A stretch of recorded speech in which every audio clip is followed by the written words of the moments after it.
I'm Linda Carter, 52, a single mother who spent her life working 3 jobs so my daughter could have everything.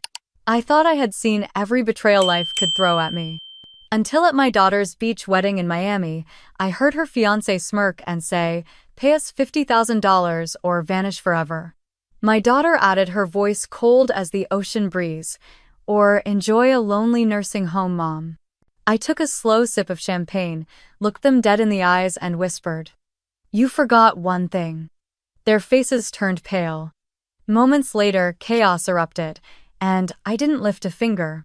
At my daughter's beach wedding in Miami, her fiancé walked up to me with a glass of champagne and demanded $50,000 if I wanted to stay in her life as her mother. The ocean breeze was warm, carrying the soft scent of salt and coconut sunscreen across the resort patio. The sunset cast a golden glow over the white chairs lined up on the sand, each tied with pale pink ribbons that fluttered against the breeze. I stood there in my best department store dress, the pale blue fabric catching the light as I smoothed it down over my hips, willing my hands to stop shaking. Chase Thompson, 33, tall, with neatly styled dark hair and a crisp white linen suit, lifted his glass toward me like we were sharing a private joke. His smile was pleasant enough, but his eyes were cold, assessing, waiting for a reaction. "Linda," he said, rolling my name around like he was already tired of using it. "We need to talk about your contribution." My stomach tightened, but I kept my eyes steady on his, careful not to let him see the storm building beneath my calm expression. "Contribution?" I asked, my voice even soft enough so the guests nearby wouldn't overhear. Madeline, my daughter just 28 and glowing in her rehearsal dress, stepped closer, her diamond earrings catching the last rays of sunlight. She glanced at Chase, then back at me, her lips pressing into a thin line I recognized from when she was a teenager asking for gas money. "It's just to help with the final costs." Chase continued, swirling his champagne as if he were bored. "50,000 should be enough to keep everything looking appropriate for the family." I blinked, trying to process the words, the audacity wrapped in that polished voice, the way his gaze slid over me, like I was something to be managed, not someone to be respected. Madeline let out a small sigh, shifting her weight, her eyes scanning the guests milling around the tiki torches and floral centerpieces. "It's not that much, Mom. Either help us or, well, you can enjoy solitude in some old folks' home when this is all over." For a moment, the world narrowed to the sound of waves crashing softly behind me, the warm air brushing against my cheek, and the memory of a small girl with skin knees and wild curls running toward me after school shouting, "Mama, you came." Now that little girl was gone, replaced by this woman who looked through me as if I were a burden, an inconvenience to be handled before the dinner speeches. I took a slow sip of the champagne they had handed me earlier, letting the bitterness coat my tongue as I held her gaze. Her face was perfectly made up, her hair pinned into an elegant updo that must have cost more than my monthly grocery bill, and yet there was a flicker in her eyes. A hesitation she quickly tried to hide. I let the silence stretch, feeling the burn in my chest calm into something cold, clear, and sharp. "You forgot one thing," I whispered, leaning in just enough that the words slipped between us like a quiet promise. Chase's smile faltered, the corners of his mouth twitching as he processed the words, and Madeline's eyes widened, confusion mixing with the first taste of fear. I stepped back, raised my glass one last time, and turned away, letting the sounds of laughter and clinking glasses wash over me as I walked toward the edge of the sand. My feet sank slightly into the cool grains, and the soft hush of the waves drowned out the hum of the crowd behind me. They had no idea what was coming next. I kept walking, letting the soft hiss of the waves fill my ears, grounding me against the chaos I had just left behind. My heels sank into the sand, each step deliberate, reminding me that I was still here, still standing, no matter how they tried to push me aside. A small tiki torch flickered as I passed, the flame dancing in the breeze, casting shadows across the path back to the resort's main patio. Behind me, I could hear Madeline's laughter, forced and sharp, trying to cover the awkward silence Chase's demand had left hanging in the air. They thought I would be too embarrassed to say no. They thought they could corner me into writing a check I could never afford, that I would stay quiet and grateful for a place at the back table. I paused near the edge of the boardwalk, watching the ocean swallow the sun. For a moment, the water turned to liquid gold, waves catching the last light before darkness claimed them. I closed my eyes and let the breeze lift my hair, remembering the days when Madeline would stand next to me on the beach, her small hand gripping mine as she squealed at the cold water. A soft buzz in my purse pulled me back. I pulled out my phone and saw a message from Donna, my oldest friend, and the only person who knew the truth about what I had been planning. "Let me know when you're ready." I stared at the words, feeling the weight of them, the power I held in my hands, a power I never wanted but knew I would need. Someone cleared their throat behind me. I turned to find a young server holding a tray of empty glasses, her eyes kind soft. "Ma'am, would you like another drink?" she asked. I smiled, shaking my head. "No, thank you. You're doing a great job tonight." Her eyes lit up and she nodded before walking away, her ponytail swinging behind her. I watched her disappear into the crowd, wondering how many nights her mother had stayed awake waiting for her to come home safe. I slipped my phone back into my purse and turned toward the patio, taking in the strings of fairy lights wrapped around the palm trees, the soft hum of a string quartet playing near the bar, the clusters of guests in expensive dresses and tailored suits. They moved with ease, comfortable in this world of open bars and catered hors d'oeuvres, never pausing to see the staff clearing plates, never noticing the women in the kitchen working double shifts so they could afford their kids' textbooks. Chase was near the bar, speaking to one of his groomsmen, his laughter ringing out, practiced and hollow. Madeline stood beside him, sipping her champagne, her eyes darting around the crowd, her hand resting on her stomach for just a moment before she dropped it, her face smoothing into the perfect bride's smile. She didn't know I had seen that small gesture, the way she flinched when Chase's hand gripped her elbow a little too tightly when she had spilled a few drops of wine on her dress earlier. They both looked up as I stepped closer, my heels clicking against the stone, my face calm. "Mom," Madeline said, her voice warm but strained. "Enjoying yourself?" I nodded, looking her straight in the eyes. "Beautiful evening." Chase's smile was back, thin and smug. "I hope you've had time to think about our discussion." I tilted my head slightly, studying him. The way he stood, feet apart, chin lifted, expecting me to crumble, expecting me to beg for a place in their new world. Instead, I took a slow breath, letting the air settle in my lungs before I spoke. I said softly, letting the words hang there just long enough. His eyebrows lifted, and for a moment I saw a flicker of triumph cross his face. "Good," he said, reaching into his jacket pocket for a business card. "Because we'll need that check by Monday. It's best to handle these things quickly." Madeline glanced at me, her eyes searching, but I didn't look away. I leaned in just enough so they could hear me over the music, my voice quiet, steady. "You forgot one thing." The color drained from Chase's face and Madeline's hand trembled, nearly spilling her drink as she lowered the glass. Before they could respond, I turned away, walking back into the warm night, the music swelling around me, the soft clinking of glasses blending with the hush of the waves. They had no idea what I was capable of. No idea what was coming next. What would you have done if you were me? Don't forget to like and subscribe for more stories like this. Have you ever been in a situation like this? Share in the comments. Before they demanded money from me, they forgot everything I had already given away. It was raining the night I left Boston with Madeline in my arms. She was 3 with tangled curls sticking to her damp cheeks, her small fingers clutching my jacket as I stepped onto the last bus out of Dorchester. The driver glanced at me in the mirror, saying nothing as I dug for coins with shaking hands, sliding them across the cold metal tray. I remember the sound of the rain hitting the windows as we pulled away, each drop like a promise I made to myself. I would give her a life better than this, better than the shouting and the broken glass, better than hiding in a locked bathroom until the storm passed.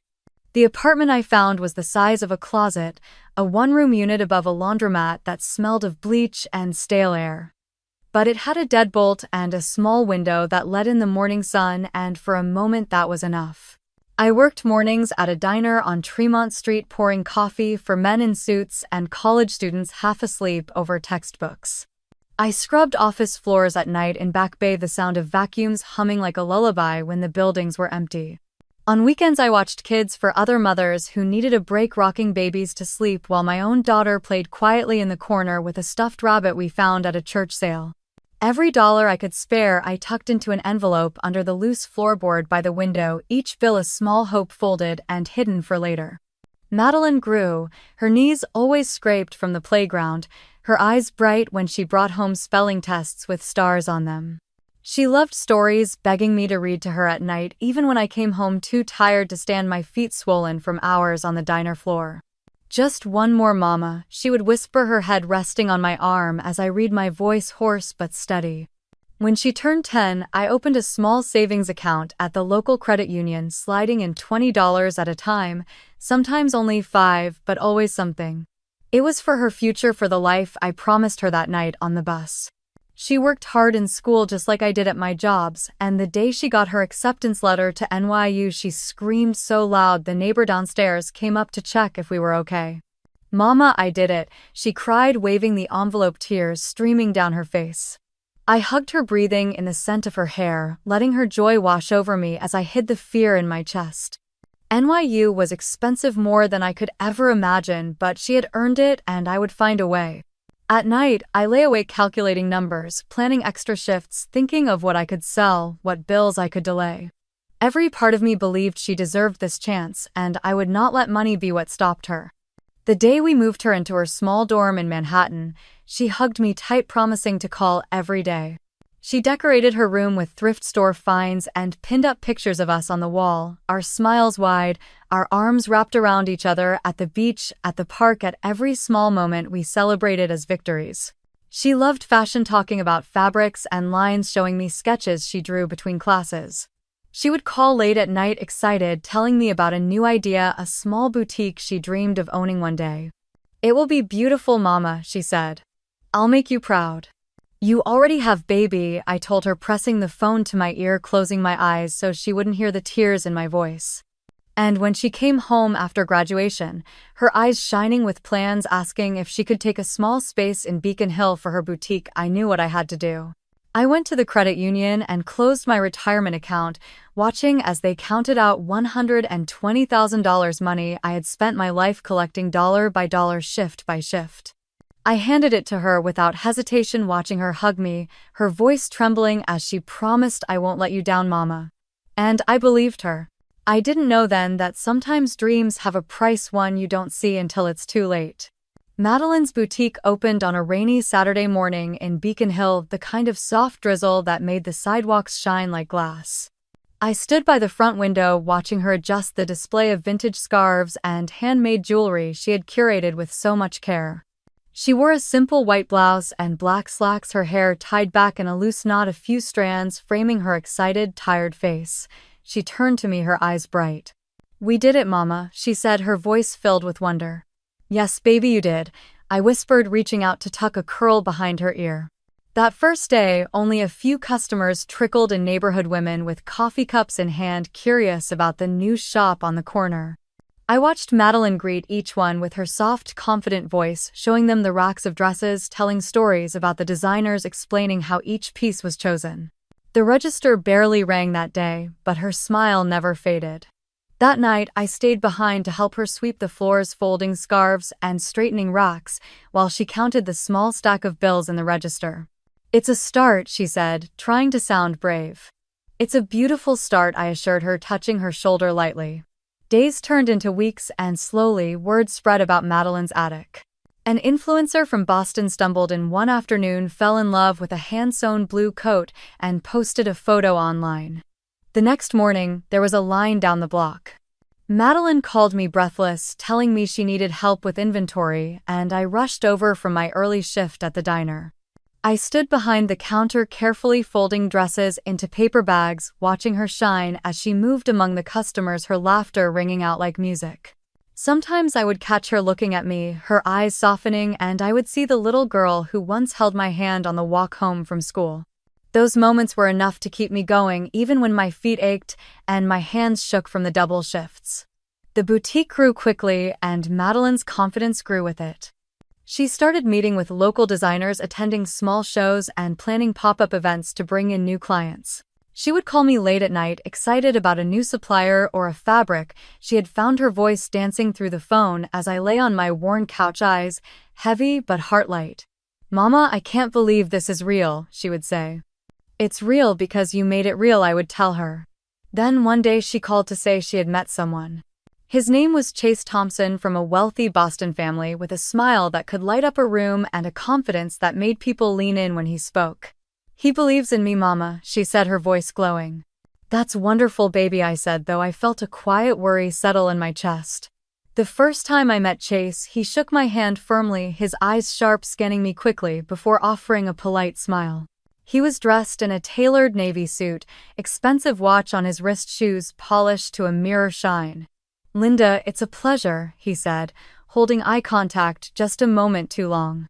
Madeline clung to his arm, looking up at him with admiration, her eyes bright, her laughter softer when he was near.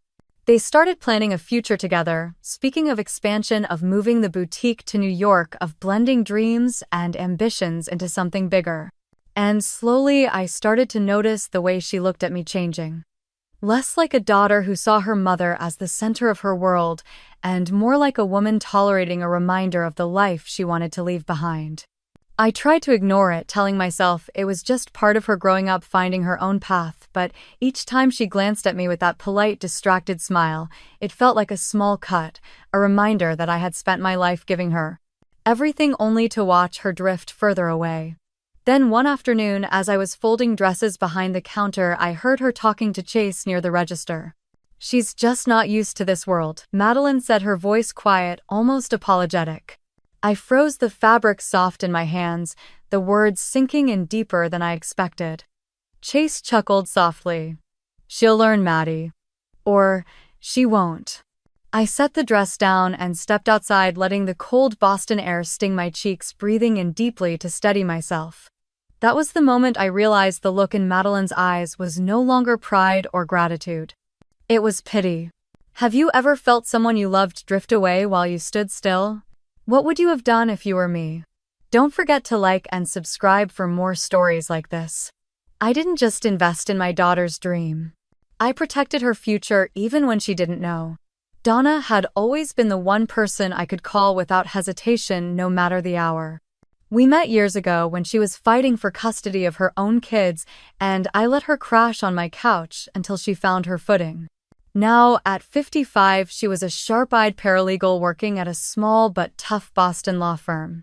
When I told her I was giving Madeline the money to open Madeline's attic, she didn't celebrate right away. She leaned back in her chair, tapping a pen against her notebook, her brown eyes studying me. "Linda, I know you want her to have this," she said quietly. "But you need to protect yourself too." "I'm not worried about me," I told her. "It's not just about you," she replied, her voice firm. "If anything goes wrong with the business, you'll be liable for debt, taxes, lawsuits, everything. Let me set up a structure. You'll hold 51%. Silent ownership. She can run the place, but you'll protect her if anything happens." I hesitated, thinking of Madeline's face when she talked about her boutique, the way she believed in her dream with her whole heart. "She'll hate me if she finds out," I whispered. "She doesn't need to find out," Donna said. "This isn't about control. It's about protection." That night I signed the papers, Donna prepared, my hands trembling as I held the pen.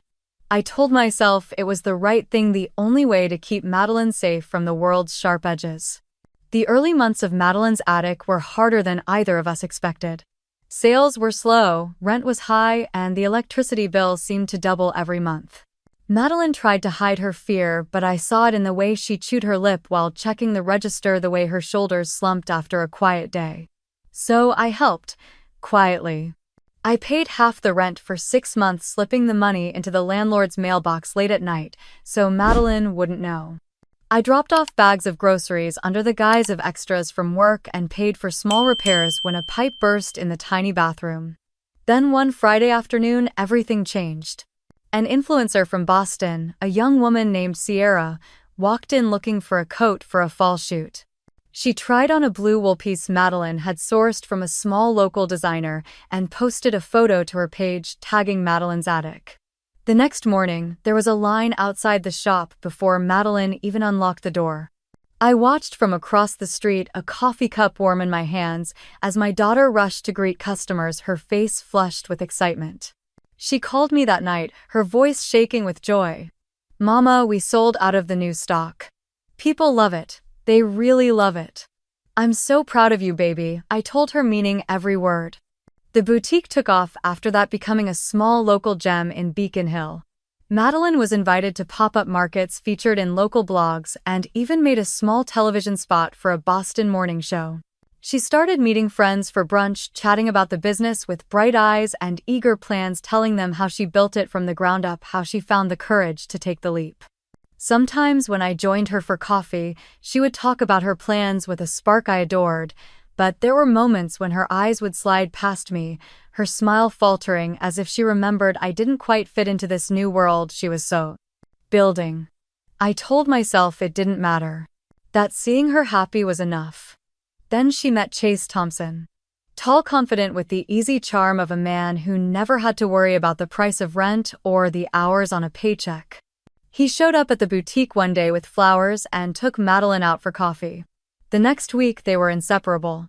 The first time I met him, he was polite, shaking my hand with a smile that didn't reach his eyes. "Linda, it's great to finally meet you," he said. Madeline clung to his arm, looking up at him like he was the answer to every prayer she had ever whispered. And for a while I let myself believe he might be. But I should have listened to the small, cold worry in my chest that day. Because everything was about to change again. Madeline fell for Chase quickly, the way young women do when a man makes big promises and backs them with easy smiles.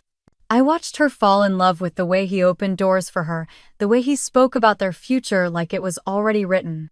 He started spending more time at the boutique, giving advice no one asked for, suggesting new systems for inventory, hinting that he knew people who could help them expand faster.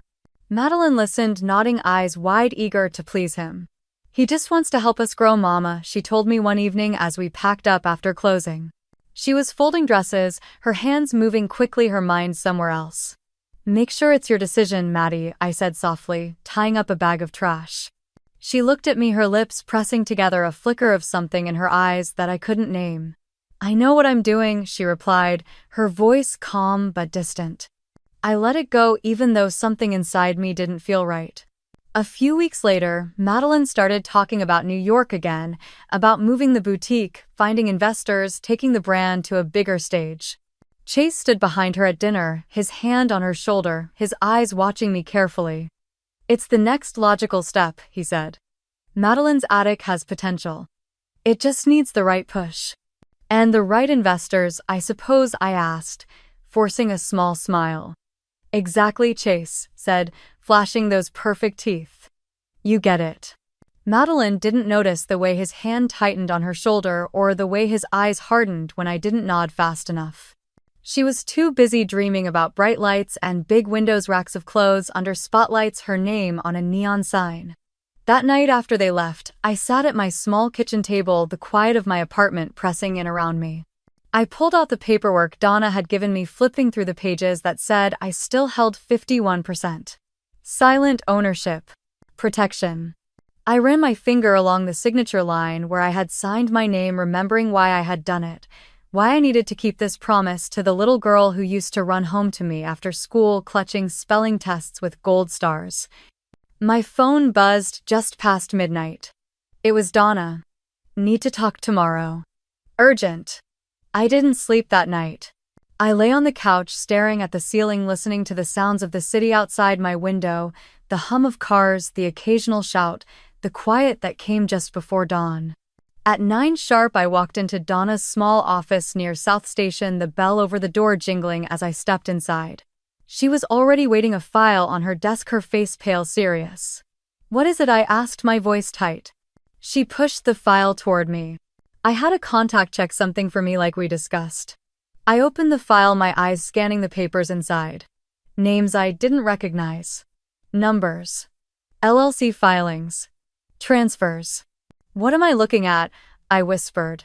"Chase," Donna said, her voice low. "He's restructuring the boutique on paper, bringing in outside investors under shell companies. There's money moving, Linda. Large sums, and it's not for inventory or expansion." I felt my stomach drop, the words blurring as I tried to understand. "You're saying he's stealing from her?" I managed. Donna nodded, and using her name to do it. I closed the file slowly, pressing my hand to my forehead, breathing in through my nose, out through my mouth, forcing the panic back down. "Is it legal?" I asked. Donna's eyes met mine. Technically, he's walking a thin line. But it looks like money laundering, Linda.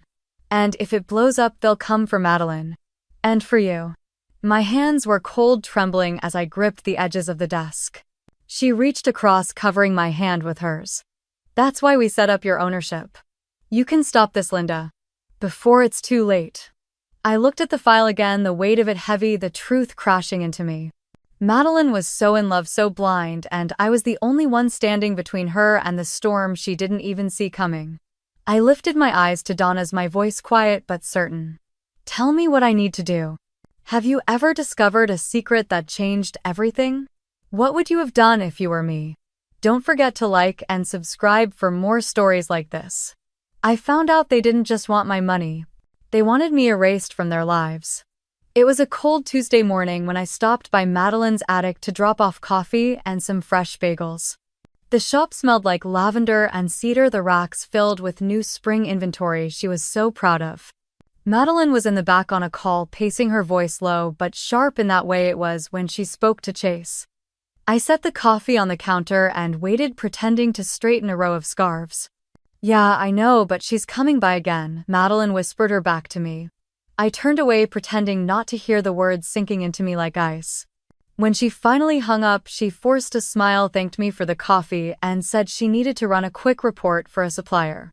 She left her laptop open on the counter when she went to the back to grab receipts. I didn't mean to look, but the screen was right there, glowing in the quiet shop.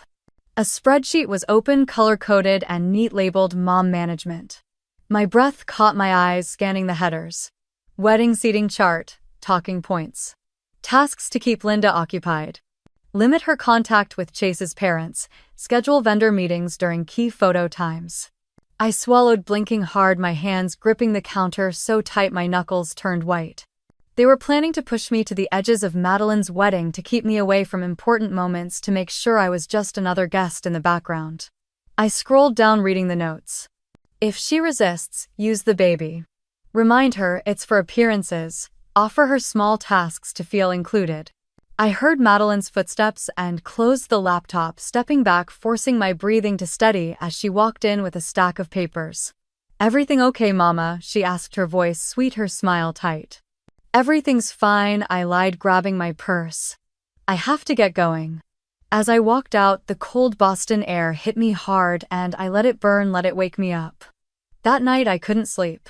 I sat at my table, staring at the photos on the wall, pictures of Madeline growing up, birthdays with dollar store balloons, school concerts, her first day at NYU. All those years I spent building a life for her, scraping together pennies, working double shifts, believing she would always remember who stood behind her. But she was gone. Replaced by someone who would let a man whisper poison in her ear, who would let him build walls between us, brick by brick, spreadsheet by spreadsheet. The next day, Donna called, her voice urgent. Linda, we have a problem, she said. I got confirmation.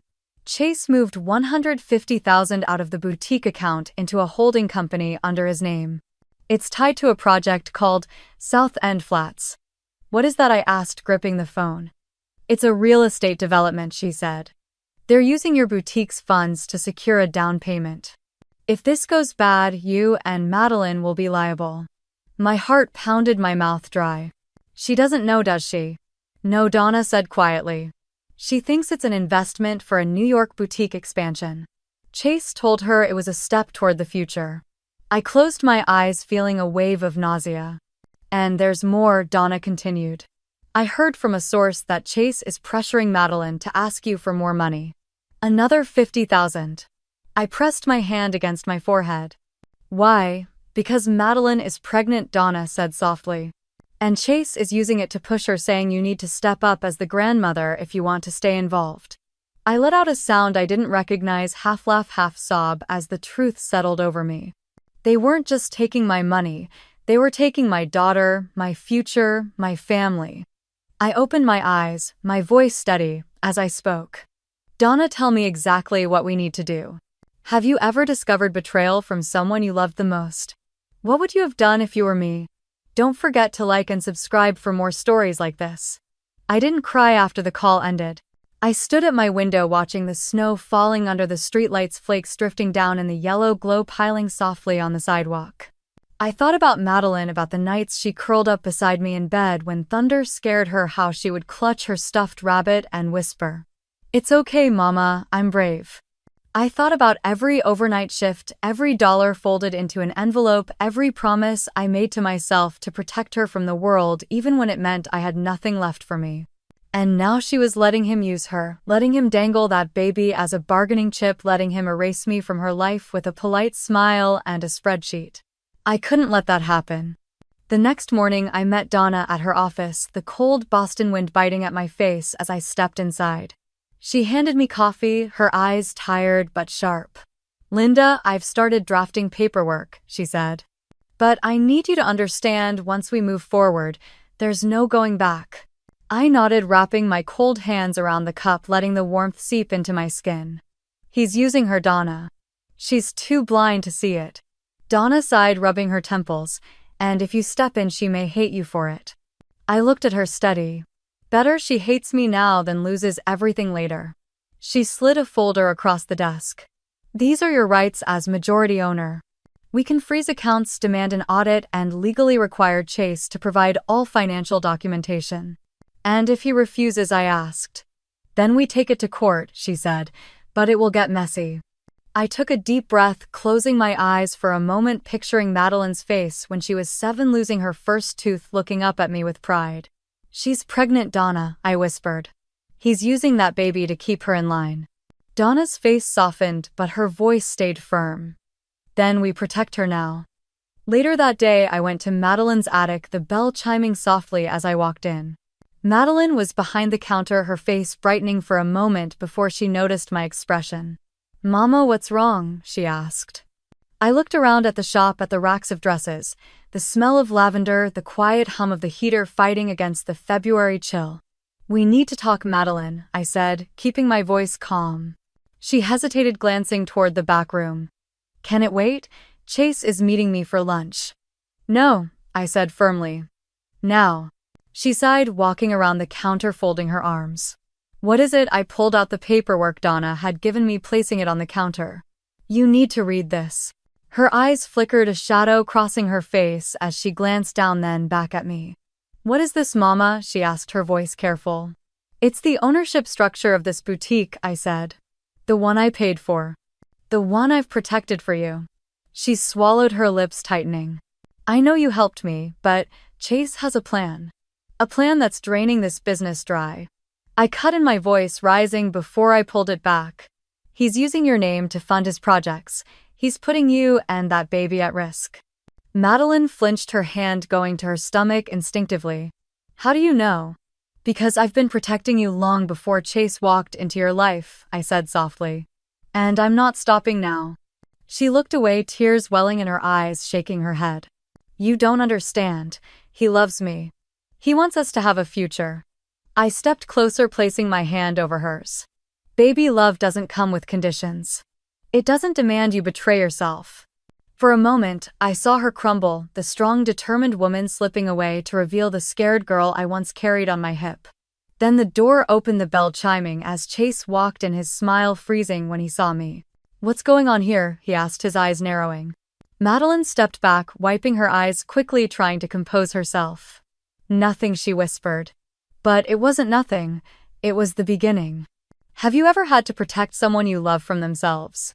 What would you have done if you were me? Don't forget to like and subscribe for more stories like this.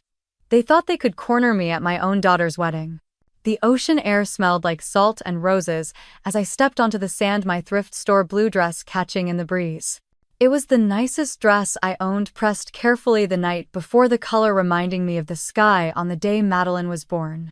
Guests laughed softly under strings of white lights, their heels sinking into the sand, glasses of champagne catching the sunset.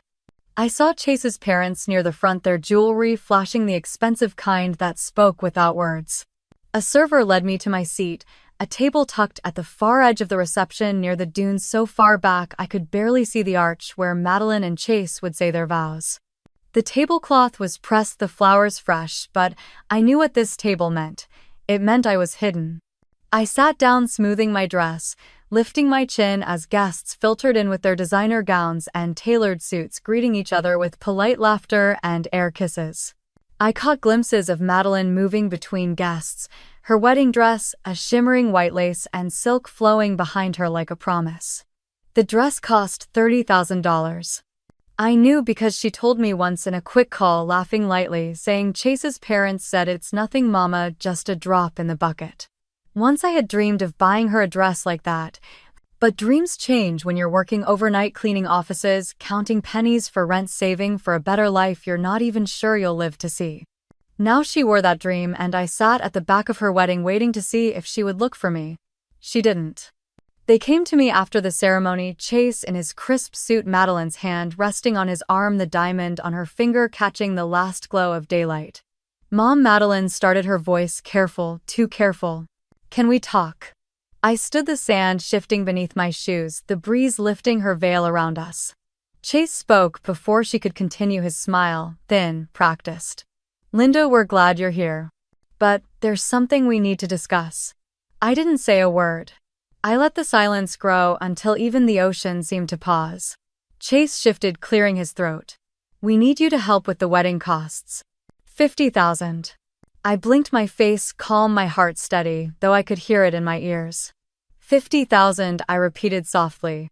Madeline squeezed his arm, looking away, unable to meet my eyes. It's what families do, Mama. Chase nodded, his eyes cold.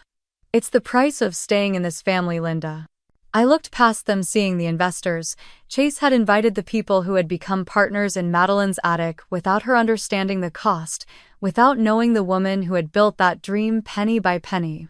I saw the way Chase's father laughed with a developer, the way Chase's mother adjusted her pearls, glancing at me once with a look I had seen 1,000 times.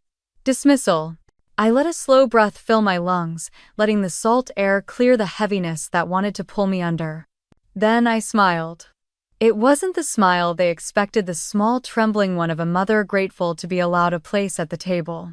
It was the smile of a woman who had spent her life surviving. I pulled my phone from my purse, my fingers steady as I typed a message to Donna. Sandcastle time. The message sent the screen going dark as I slipped the phone back into my purse. Madeline's eyes widened, a flicker of confusion passing across her face. Chase frowned, sensing something shift he couldn't see. I took one last look at my daughter standing there in her white dress and turned away, letting the ocean breeze carry me back toward the edge of the dunes. Behind me, my phone buzzed once. Donna's reply was simple. Sent. The wind picked up as I walked toward the edge of the reception, the soft crash of waves steadying the noise in my mind. I paused near a cluster of palm torches, their flames dancing, casting light on the carefully arranged tables, the laughter of people who didn't know their world was about to shift. Madeline's laugh carried above the music light and practiced the same laugh she used when she wanted to impress the world that never saw her struggle. Her hand brushed against Chase's arm as he leaned in, whispering something that made her nod, her eyes shining with a mix of fear and hope. She didn't know. Not yet.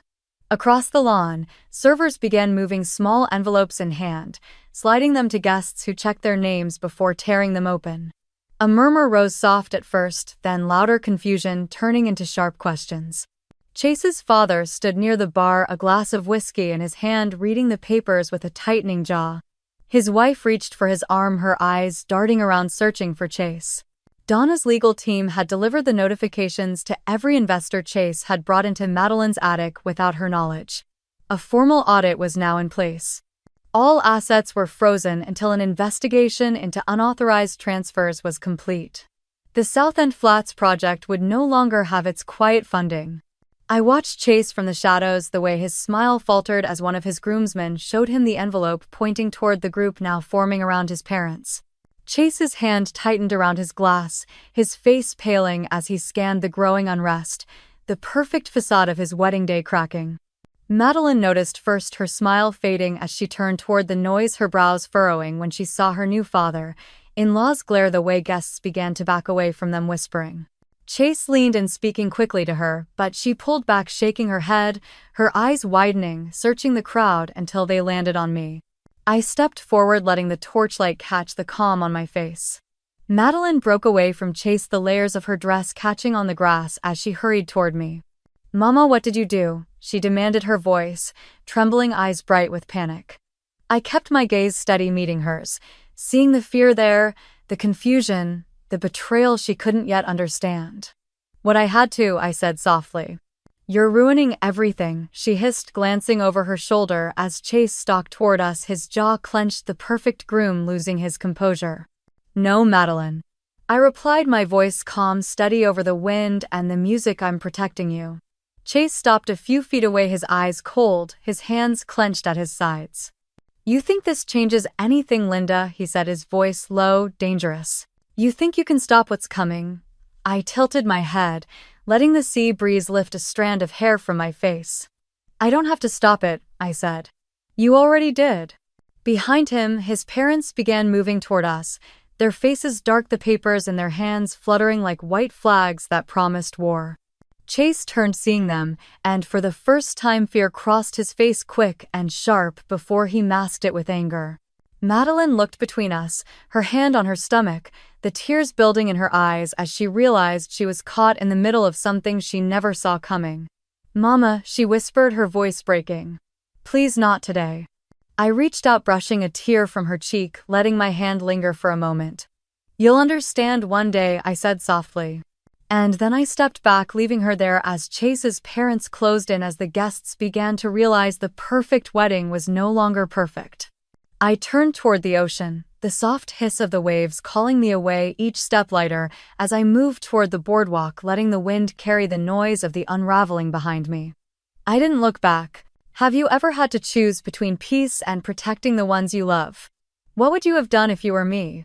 Don't forget to like and subscribe for more stories like this. They wanted me gone, but they would be the ones to disappear first. The notifications went out just as the cake was being rolled to the center of the reception. A towering white confection with fresh flowers, its beauty meaningless as phones across the crowd began to buzz. It started as a ripple, soft and confused, as people glanced at their screens, brows furrowing, mouths parting in confusion. Then the ripple became a wave, a rising tide of voices, questioning, demanding, sharp whispers cutting through the music. I stood near a palm torch, the warm light flickering across my thrift store dress, the ocean breeze lifting strands of hair around my face. I watched as the carefully crafted image of the perfect wedding began to crack. Chase's father, Mr. Thompson, was the first to react, pulling his phone closer to his face, his eyes narrowing as he read the legal notice. His wife leaned in her face, paling, one hand clutching her pearls. All boutique investors were notified that Madeline's attic was under immediate audit, accounts frozen, and an investigation into misappropriated funds was in process. The figure in question, $150,000, was no longer hidden in Chase's side project. People started turning toward Chase, who was standing near the bar with a glass in hand, smiling at a guest who was no longer listening. The guest stepped back, holding up the phone, showing him the email. Chase's smile fell. He tried to brush it off, laughing lightly, but the laughter died in his throat as more guests pulled out their phones, as the whispers turned into pointed questions. "What's going on, Chase? What is this email about the boutique? You said the funds were secure, Chase." Chase's eyes darted around, searching for Madeline, but she was already there, clutching his arm, her face pale. "What's happening?" she demanded, shaking him lightly, her voice breaking. "It's nothing." Chase snapped, pulling his arm free, his eyes locking on his father, who was now striding toward him, anger rolling off him like heat. "Chase, Mr. Thompson barked, holding up his phone. "What the hell have you done?" Guests backed away, forming a loose circle as the confrontation unfolded, the music still playing softly, a cruel background to the chaos. Madeline's hand flew to her mouth, tears welling in her eyes as she looked between her husband and his father, the truth clawing its way into her perfect day. "You told me it was an investment," she whispered, her voice cracking. "It is." Chase shot back, his eyes flashing. "It's under control." "It's not," Mr. Thompson roared, stepping closer, his face red, veins bulging at his neck. "You dragged our family into a fraud investigation on your damn wedding day." Chase tried to speak, but his mother grabbed her husband's arm, pulling him back, whispering urgently, her eyes darting around, realizing that everyone was watching. Madeline staggered back, shaking her head, the tears falling freely now, smudging her makeup, staining her perfect white dress. I stood quietly, letting the wind carry their voices to me, letting the pain settle in my chest, a dull ache. I accepted a price for the truth. Madeline turned, searching the crowd, and her eyes found mine. They were wide, desperate, begging for this to not be real. "Mama," she mouthed, her voice lost in the sound of the waves and the murmurs. I didn't move. She let out a soft sob, turning back to Chase, hitting his chest with her fists, crying, demanding answers he couldn't give her. He tried to grab her hands, but she pulled away, stumbling back, clutching her stomach, fear and confusion, twisting her face. "Mr. Thompson," turned, looking directly at me, his eyes hard, filled with questions he would never dare to ask aloud. His wife pulled him back, whispering in his ear, but his gaze never left mine. The storm they had built was here, and they were the ones drowning in it. I watched as the last light of day slipped beneath the waves, the sky streaked in deep purple and soft gold, the air heavy with salt and tension.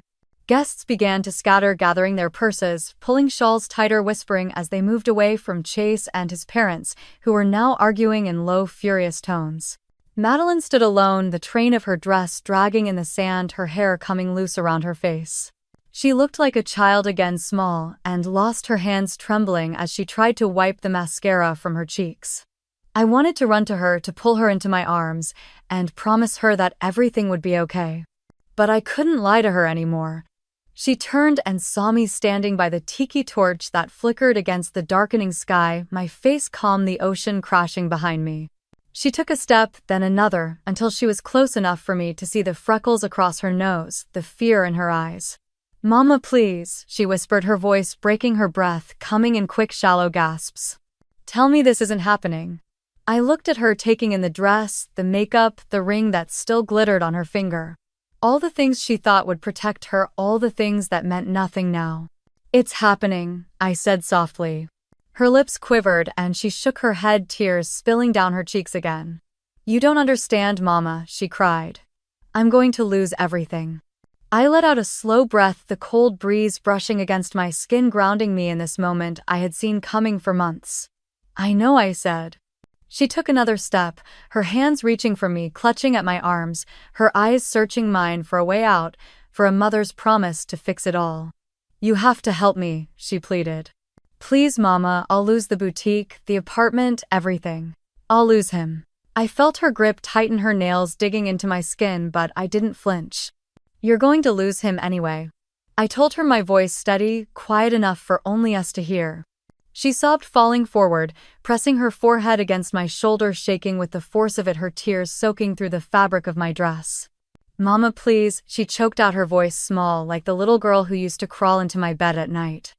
I closed my eyes, letting the weight of her settle against me, letting the years of love and sacrifice fill the space between us. The memories of scraped knees and spelling tests, of laughter in small kitchens, of whispered dreams late at night. I placed my hands on her shoulders, gently pushing her back so I could see her face streaked with tears, her eyes red and pleading. "You have to let me help you the right way, Madeline," I said. "Not the way he wanted."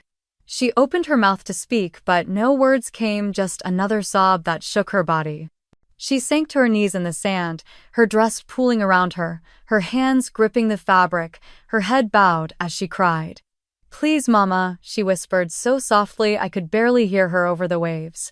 "I'll lose everything." I looked down at her, my heart breaking and healing all at once. Because this was the moment she finally understood, and I would not let her fall alone. Have you ever had to watch someone you love hit rock bottom to save them? What would you have done if you were me? Don't forget to like and subscribe for more stories like this.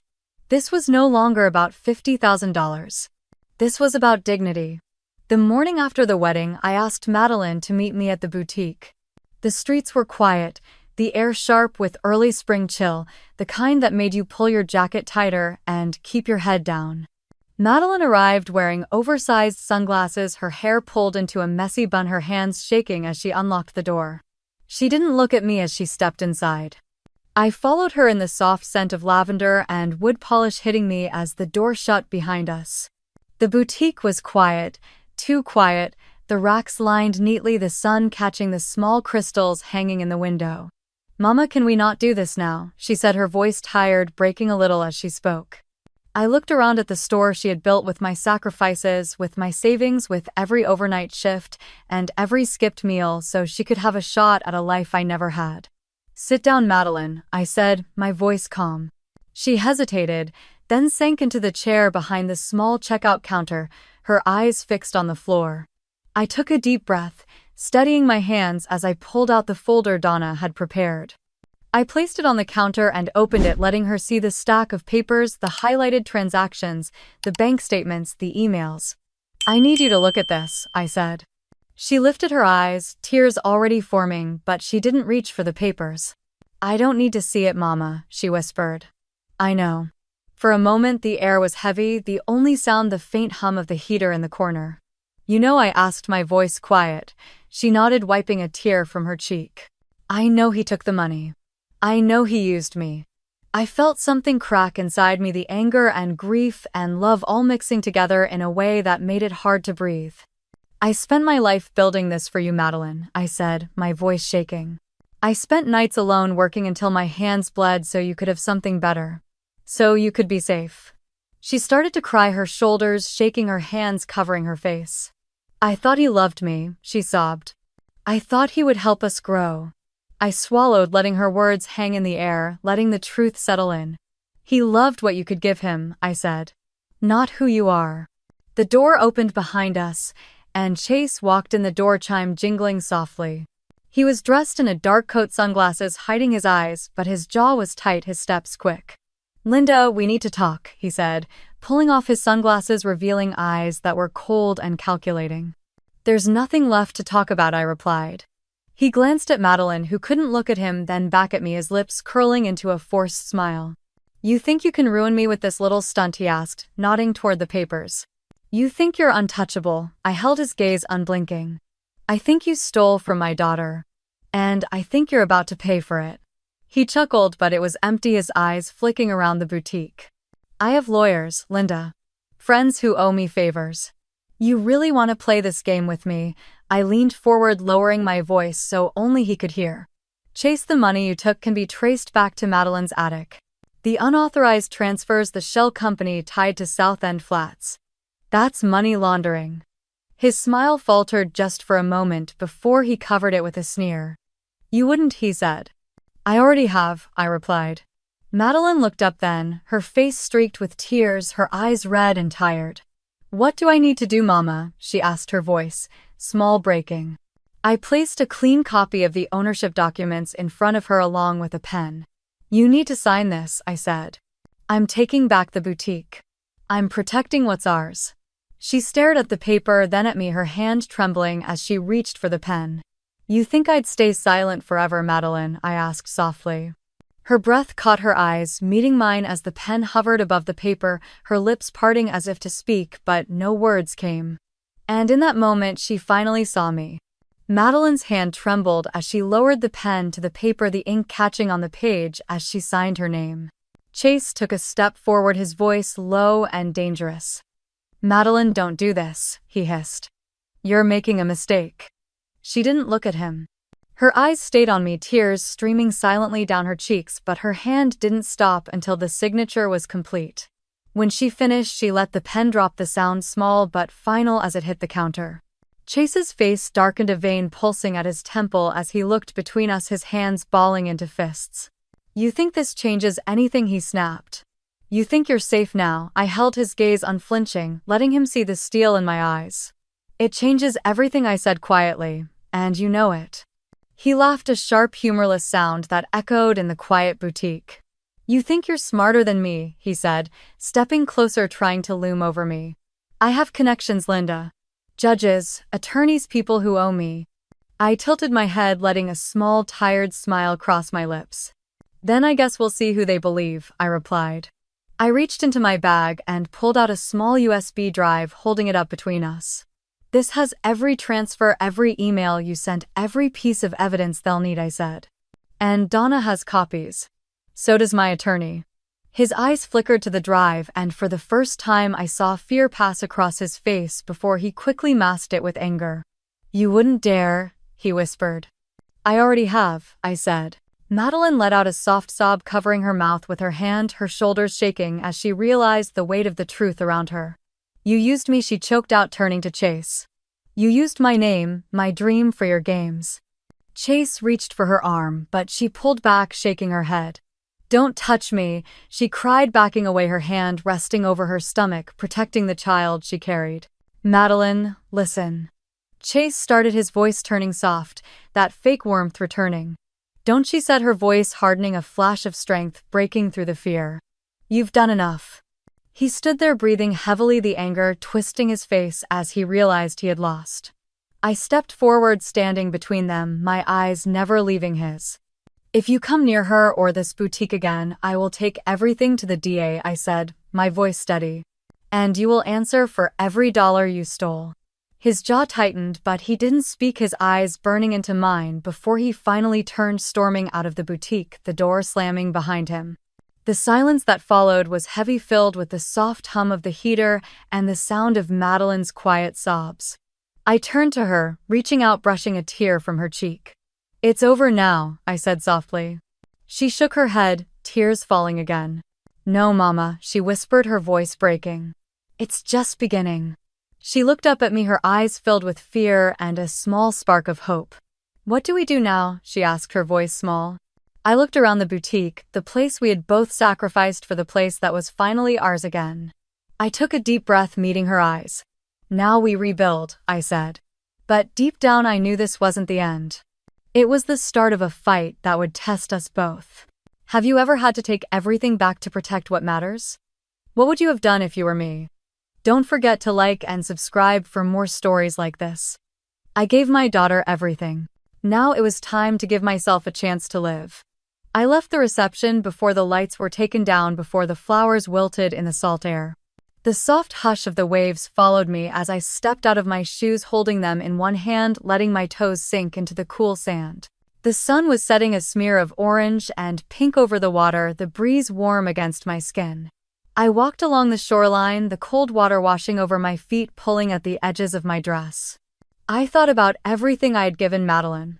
Every overnight shift, every dollar tucked into savings, every birthday where I blew out candles alone so she could have another dance class, another book, another chance.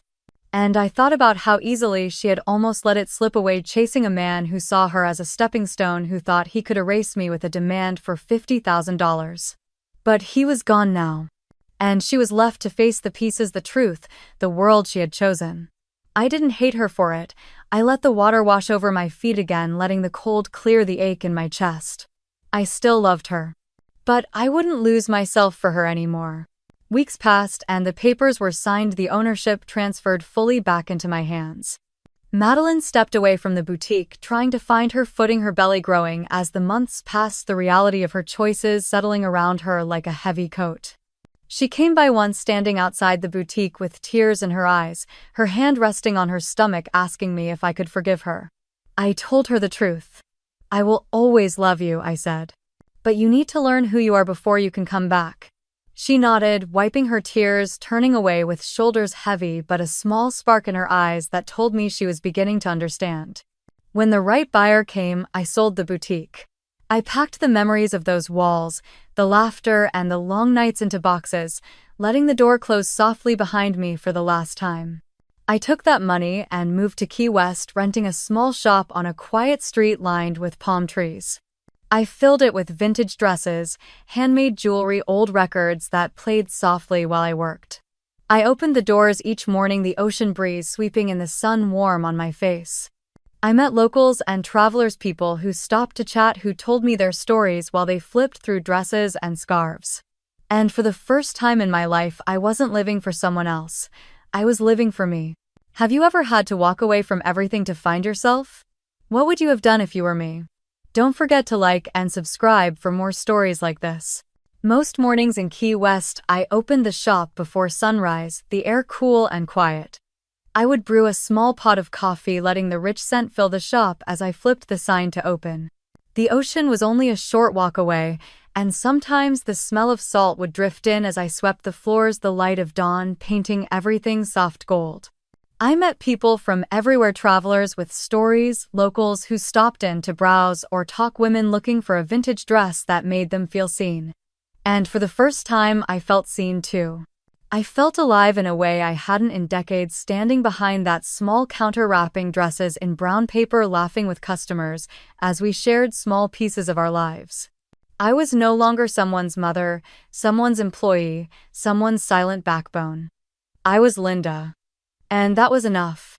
One afternoon, as the ceiling fan hummed quietly and a Ray Charles record played low, my phone buzzed with a FaceTime request.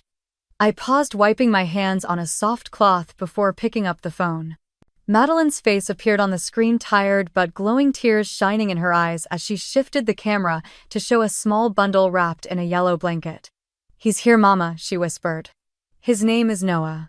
My breath caught, and for a moment I couldn't speak. Noah. My grandson. Madeline's eyes searched mine, fear and hope warring on her face, her voice shaking. "I don't know how to do this, Mama," she whispered. "I don't know how to be enough for him." I swallowed, letting the moment settle, letting the love rise up and wash away the hurt. "You already are," I said softly. "You just need to let yourself believe it." She began to cry, rocking Noah gently, his small face peaceful in the glow of the afternoon light. "Will you come see us?" she asked, her voice so small it nearly broke me. I closed my eyes for a moment, letting the warmth of the shop, the sound of the waves outside, and the weight of everything we had survived settle in my chest. "Yes," I said, a smile spreading across my face. "I will."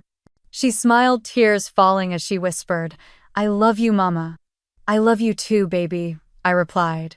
When the call ended, I stood there for a long time, letting the quiet wrap around me like a promise.